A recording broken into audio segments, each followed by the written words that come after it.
Welcome to Family Business World. I'm your host, Dr. Dale Caldwell, and I have a wonderful guest and a friend, Valerie Drew, a cybersecurity consultant. Welcome, Valerie. How are you? I'm doing well, Dale. Thanks for the invite. Well, again, How are you doing? Oh, doing pretty well. Doing pretty well. I'm happy to have you on the show because you are so knowledgeable. I mean, we won't get through, a quarter of what you know, but I always like to begin so that the audience knows our guests. Tell me about you. Where were you born? Where did you go to school? How did you end up with technology? Absolutely. I was born and raised in Newark, New Jersey, so I'm a native New Jerseyan. I went through the public school system, so yes to the public school system. All right. I grew up in the South Ward section of Newark. I went to Belmont Ryan School, Hudson Street, Clinton Place, Arts High. Oh, Arts High, okay. And yes, Arts High, I'm a piano player. Small fact, not too many people know that. And I did my education, my higher education at NJIT in engineering, Georgia Tech, University of Maryland, and now the American Military University. Where you're getting your doctorate, you're going through a doctoral program. Having done that, my hat's off to anybody who's doing that, and you're doing really well. You're doing really well. Let's talk about cybersecurity and technology. This is the family business world where we're talking to family businesses and small businesses.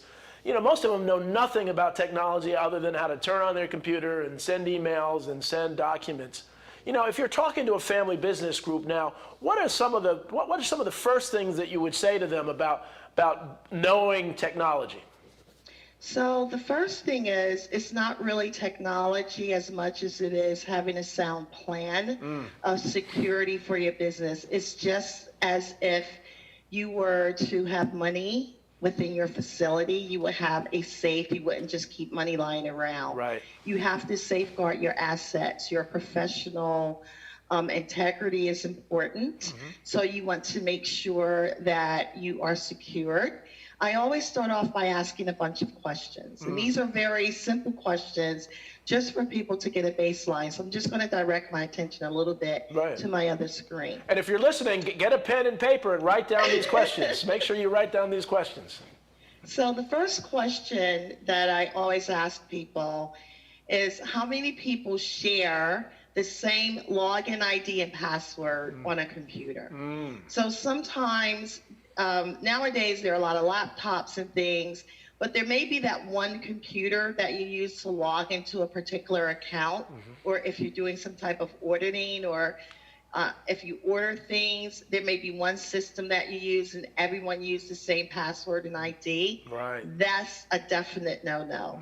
And you see this more often than not, even with technology companies. You will hear administrators of a system say, hey, what's the administrative password and ID? That drives me bonkers when I witness this. That's like giving someone the PIN. That's like giving a teenager your card, your ATM card, and the PIN when they're going to South Beach on vacation. You just don't do that. Right. Another question that I ask is, how many people share the same login and password to a particular application? And where I'm going with this is especially your financial application where you do your accounting. Right. A lot of times you may have the bookkeeper who inputs the information, you may have the owner who goes in, and they may not go in frequently, so they don't remember their password. So they would just say, oh, just give me your ID and password. Right. You don't want to do that. That's just not a good thing. The best case scenario I can say with this is, it's like sharing a toothbrush. It's just like a very bad habit to do. It's not good hygiene. Just don't do it at all. Right. So, as you begin to think about that, and those are things we just take for granted. I have to ask the password question. I got a password for everything. I mean, they're like, I have 40 passwords. How do people remember? Is there a safe place to store passwords? Maybe not your phone. There are safe places to store passwords, but I have a recipe for creating passwords. Oh, you do? Okay. So yes. So my recipe is something that you like. the favorite age, or the age that you had a lot of fun, Right. and some place where you want to go. So a combination of these things. Or if you want to use the word ocean, instead of using the letter O, you could use the number 0. Right. Right. Different combinations like that. That's your own way of always remembering. Interesting. And not only that, it's a great way to start your day. You're thinking about, oh, I always wanted to go there. And that's Right. part of, every time you type your password, it sort of brightens your day. Yeah. So it's just a good way to start. But to answer your question, yes, there are wallets that you can use. I personally do not use them. Right. I use that mental method of remembering different things. So whenever I'm dealing with anything financial or related to banking, I have one mindset. When I'm logging in to do work for clients, I have another mindset. Right. And when I'm doing something for my not-for-profits, I have a different mindset. And that's how I remember my passwords. Wonderful. That's great. That's great advice. So, one of the things that that I'm seeing with family and businesses and even big businesses is now this holding them hostage by invading their computer system and shutting things down and asking for ransom, the ransomware. Talk about that. What is that? Most people don't have any idea how that works. But illuminate us. So it's basically, it's like someone being able to get into your house and change the locks and not let you in. Right. Basically. Right. All of your valuables are pretty much kept on your computer. And so the best defense against something like that is an offense, right? Your best defense is an offense. Right. And so there's a strategy for doing that. So it starts with a computer policy or a cyber incident policy. Okay. And when you create this, there are a lot of free templates online. Not all templates are for every business or type of business. And it's very easy to think through what type of incident policy works for us. Right. But you should always have that written down, how you're going to react and respond should it happen. Right. Because the first thing you're going to do is panic. I can guarantee you're going to panic. Absolutely. As you start realizing what is happening, the beads of sweat starts coming and you're not going to think properly. And this incident response is not something you keep on your computer, right? Right. I mean, you can't get to it. Right. It's something that you print off, you put in a notebook, and you place in the safe at your business. And you keep a copy at home. And when the incident occurs, you go to your playbook. Right. It's just like you're playing a football game, and it's, the last quarter, you're on a 10-yard line, it's tied, you gotta win. Right. Go to your playbook, you execute the strategy that you've already put in place. So how does that strategy look? Right. The Right. first thing is you call your lawyer. Right. That you always call your attorney, let him know what's going on. You notify the police. You contact your IT support person. They may actually already know. Right. And they may actually already they're starting to work on it. That is not the time to ask your IT support person what happened, Right. what are you going to do, blah, blah, blah. It's intuitive to feel that way, Right. but that is not the time to do that. You actually execute on your playbook. Ransomware is when someone takes over your computer or computer systems or applications and lock you out of it. Right. Right. And they demand funds in order to unlock the computer. What they will also say to you, it starts with, you will see a countdown, a clock, if you will, that will show up. That's never a good sign. Right. Right. So when you do that, execute your strategy, know what you're doing. Critical data, critical information, you always have to have backups for. And so now how do you back up? Well, first of all, do you as a cybersecurity consultant, do you help businesses develop those plans? Absolutely. Perfect. Absolutely. And it's something that if you should have cybersecurity insurance. Right. Okay. Every business should have cybersecurity insurance.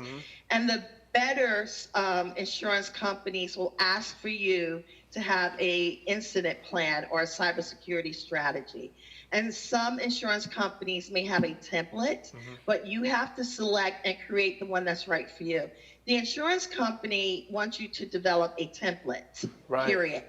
They're not necessarily interested in you getting back right away. So you have to be careful in which template you take, what you complete, how you're going to execute on it. It has to be fit for purpose, if you will. Well, now, again, if somebody wants to, do you have a website or an email address you'd like to share for people to reach out to you in case they want to avail this? I think the fastest way to reach me is through LinkedIn. LinkedIn, okay. And it's very, very simple. You just go to LinkedIn/Valerie Drew. Perfect. And I'm right there. Perfect, excellent. Or they could always contact you and you could contact me. No, absolutely, absolutely. And so again, this is a day and age, and so as we're coming out of COVID and we're doing more Zoom calls as we're doing now, more WebEx calls, more Google Hangout, et cetera, what are some of the risks? I know people have broken into those and done some very obnoxious things on that. Are there some protocols that you know of just to be safe with these kinds of conversations online?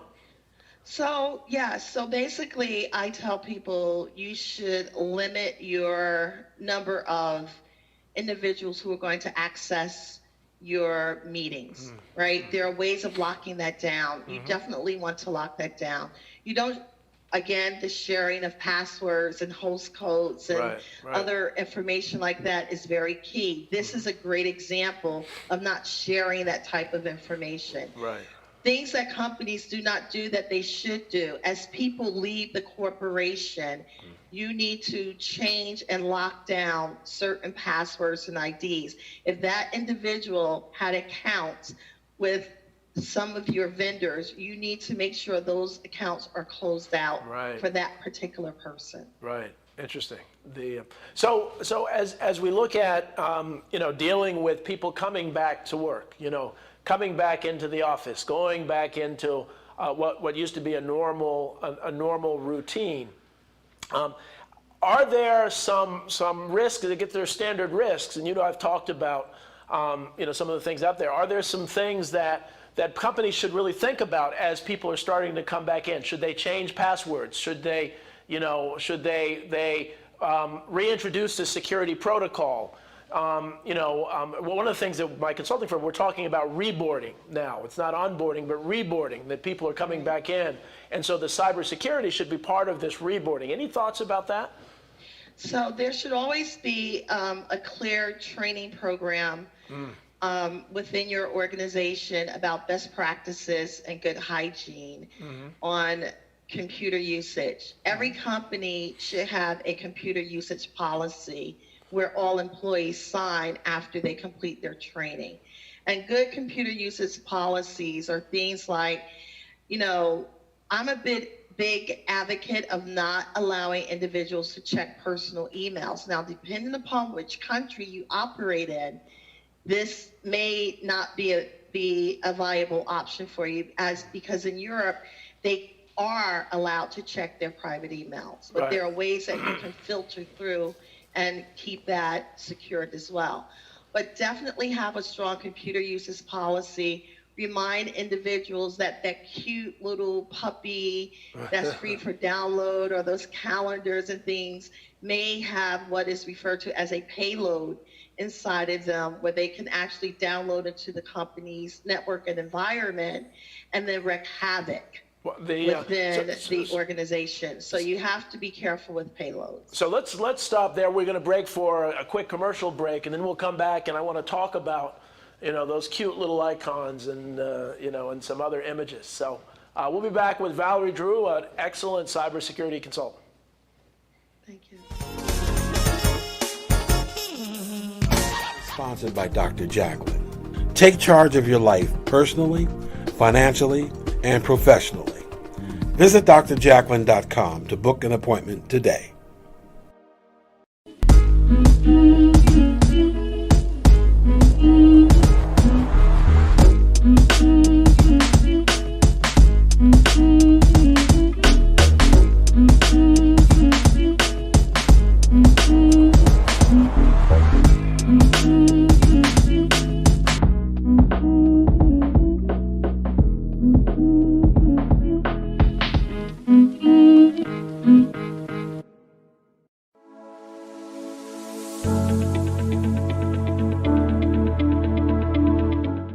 The session that we had with BCAT was really entertaining and enlightening. We were able to put together some very specific steps that we as individuals can take, and it was really fun to all come together and see sort of where we're going as a team and how we can all get there together.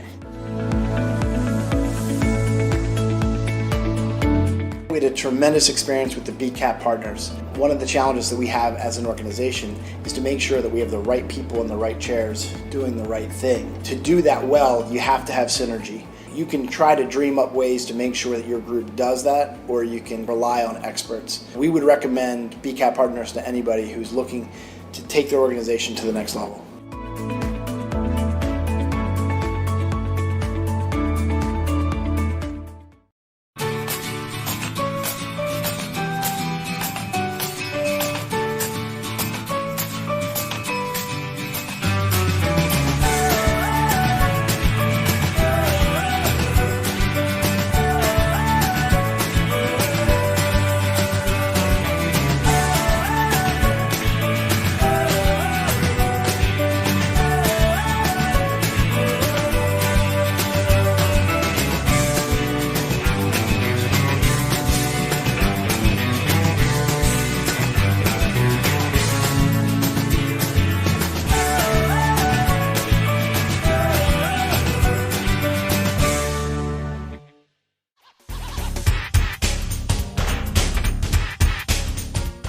Welcome back to Family Business World. We're coming out of the commercial break with Valerie Drew, a cybersecurity consultant, and Valerie and I were talking about some real-life examples. So let the audience hear. What are some of the examples that you think it's important for them to hear now?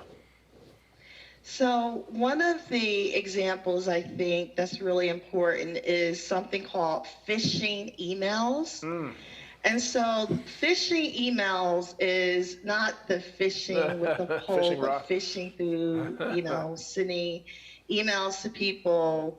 It's called social engineering also, when it can be a phone call followed up by an email. And so someone who fell victim to this was Barbara Corcoran from Shark Tank. Right, from Shark Tank. So this occurred with Barbara. Let's see, when did this happen? I got involved with this. That's right. This happened this year with Barbara. And basically, Barbara has a bookkeeper. I'm not going to say her name. But there was someone who sent an email. They understood a lot of people put their business email addresses on their business cards and things. And what a lot of hackers do and attackers do is similar to the technique that I gave you about if you like fishing or swimming, instead of using the capital O, you could use a zero. They did something similar like that.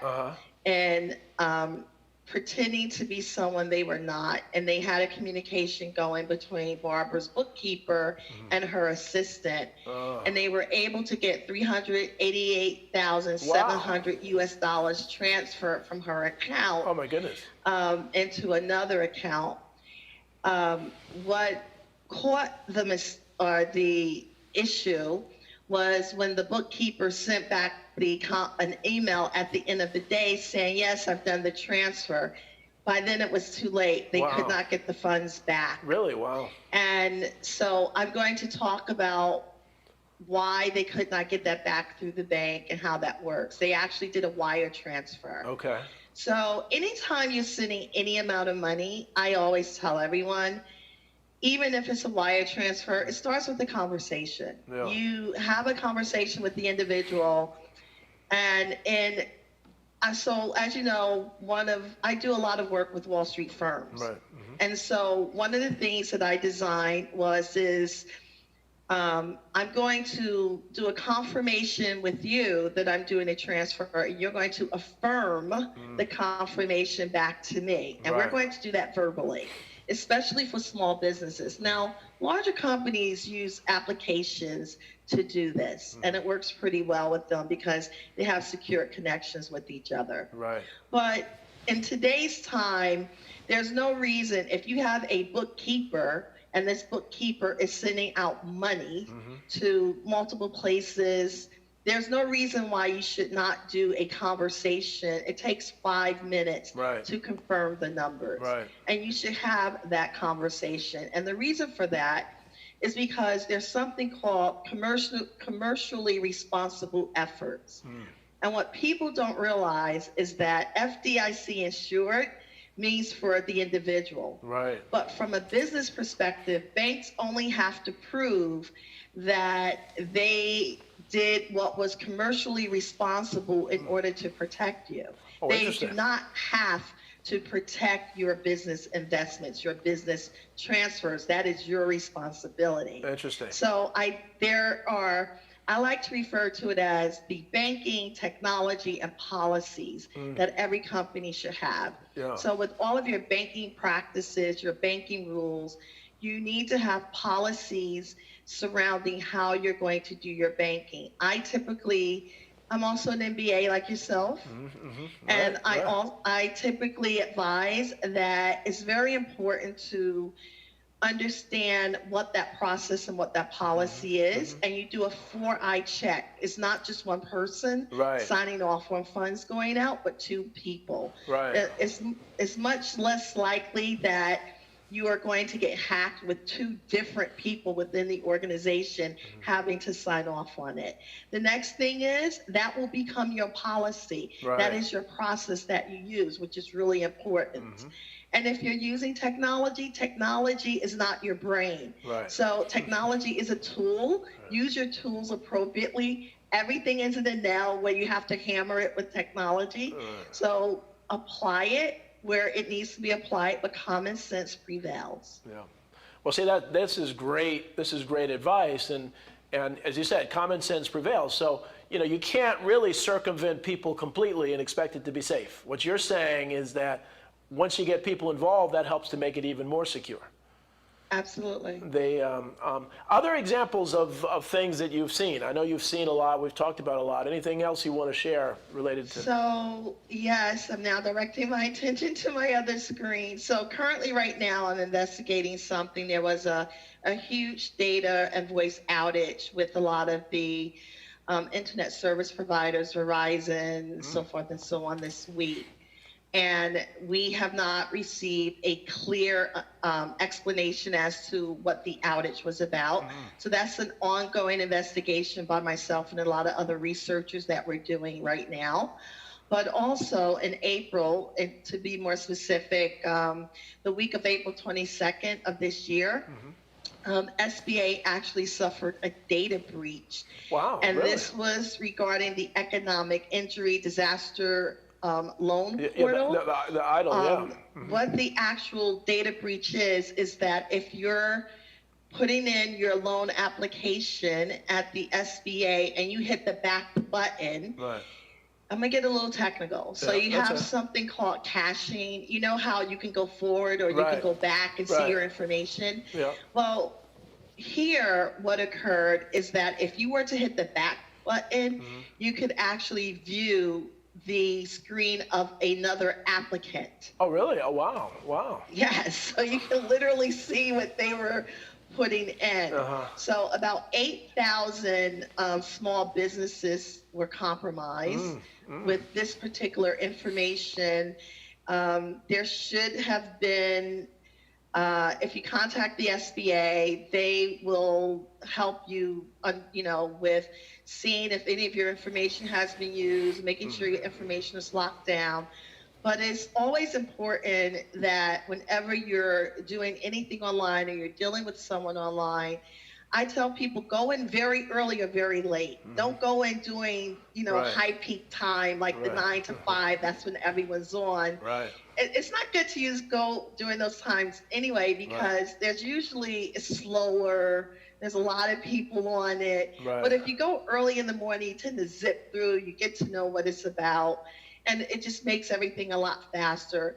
I'm not saying don't use the portal. Use portals of things, but just be mindful of what you're doing and how you're doing it.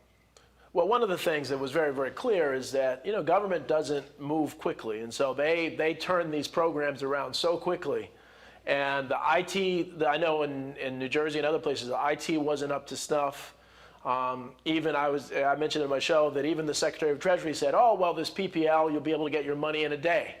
Nothing works in a day in government. And so they really underestimated the capacity. So I think we will probably find out some more breaches, right? Down the road, we'll hear about things that we don't know about. You may know about it because you're on the inside, but some things we don't really even know about.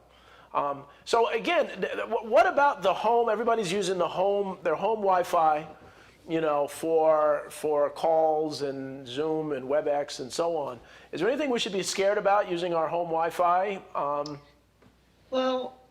If you have teenagers at home or people who like to talk to people they don't know and they're on chat places and they're doing different things, you have to be mindful that you are although you're behind a router, right, which is protecting your environment, you are in a somewhat open environment, if you will, because they're doing a lot of things. They're downloading games, they're doing specific things. Me personally, I have a separate environment just for my work environment where no one has access to it. Okay. Yes, it's a little more expensive, yes, but to me, that extra $50 a month is a peace of mind. Right. Also, when I travel, I never ever use the hotel Wi-Fi. I have this little device. I don't know if you can see it. Okay, yeah. This is, my personal VPN. It's my personal hotspot. Up to good. 5 devices can connect to it, right, and go out to the internet. And so it's an additional $30 a month with your cell phone bill. I recommend that you get that if you travel for business. But Valerie, so if you have, some people have it on their phone. Now, is that, why would you get a separate one versus the phone? Are there security reasons why you want to do that? I find that this device is actually faster than my phone. Yeah, okay. Although, okay. I mean, you don't necessarily have to have a separate device, but I recommend having a separate device. Yeah. I mean, it's better safe than sorry. And, you spend a little more money now and save a lot of money later. The other thoughts that you have for, I don't know if there are other stories you want to share. I have a whole bunch of other questions, but.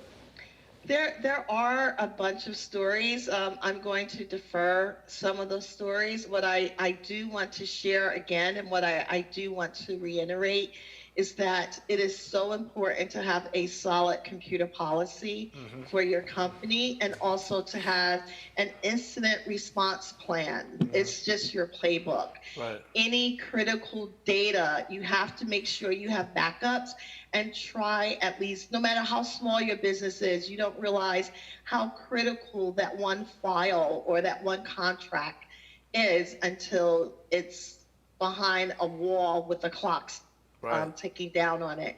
So those particular things, there's nothing wrong with printing them out, putting them in a binder, and placing it in the safe. So that, I mean, again, that's great. That's great advice. When we're thinking about, about technology and about hotspots and about all this stuff, what about apps? Are apps dangerous? Everybody's downloading an app. Is that something to worry about with apps? And we're almost at the end of time, so I want to get this and anything else you want to say. So apps are definitely one of the things that I do whenever I'm looking to do an acquisition of an application is if it's not an off-the-shelf app, if it's a product that I'm buying from a vendor where someone is coming in to sell me a particular product, I want to know how much money goes back into their research and development, because that tells me the life cycle of that particular application and how serious they are with the security of the app. Third-party apps is the second largest cause of incidents. More people are hacked through the HVAC system that's tied into their computer network, or that third-party vendor application that they have. That's where a lot of the hacks occur. So your third-party vendors are critically important. And also what you should know is you need to check your insurance policies, because if you are breached because of your third-party vendor, your policy may not be valid. Interesting. So smart homes may not be as smart as we think they are. Is what we're saying? Well, Val, this always goes quickly, and so we're actually at the end of time.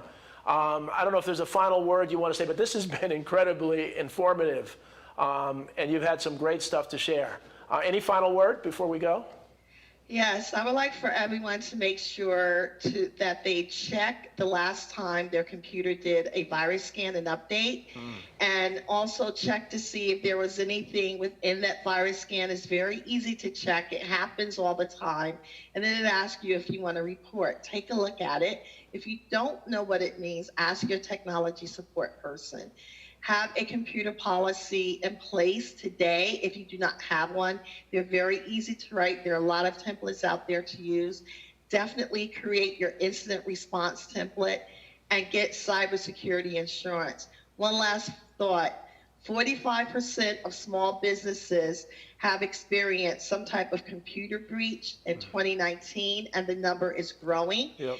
Most small and medium-sized companies, when they experience a breach, they are out of business within 6 months. Wow, wow. Well, that's great. That's great information. Valerie, it's wonderful. Again, you can find her on LinkedIn if you want to continue the conversation. And this is so much stuff we may have you on again. So thank you very much. Thank you for watching Family Business World, and we will see you next week.